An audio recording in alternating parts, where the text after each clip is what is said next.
शुभ सकाळ सर्वांना. दसऱ्याच्या खूप खूप शुभेच्छा. सर्वांकडे हीच लगबग चालू असेल साफसफाई आणि रांगोळी काढणे.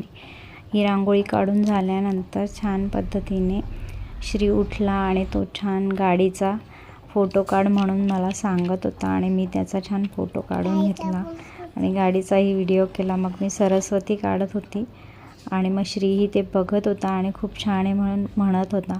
मग मी छान देवपूजा करून घेतली, सरस्वती पूजन करून घेतले, ग्रंथपूजन करून घेतले आणि सरस्वती मातेकडून छान आशीर्वाद मागून घेतला. मग जयनेही त्याच्या वह्या पुस्तकांचे पूजन केले आणि सरस्वती पूजनही करून घेतले. सरस्वती पूजन झाल्यानंतर श्रीला त्याचे फोटोशूट करायची एवढी हौस असते की तो मस्त फोटोशूट करण्यासाठी बाहेर निघाला आणि ज्या गाड्यांना विशेष करून हार नव्हता ना त्या गाड्यांना परत हार बनवायला लावला आणि घालायलाच लावला. त्याच्या सगळ्या सायकलींना गाडींना हार घातला आणि तो छानपैकी मस्त प्रत्येक गाडीची राईड घेत होता. आणि मग परत रांगोळी त्याने विशेष करून आज पुसली नाही, हेच महत्त्वाचं.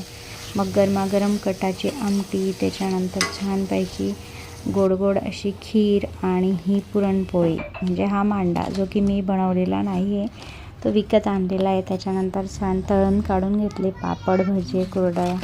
आणि चला तर मग या जेवायला. बाय.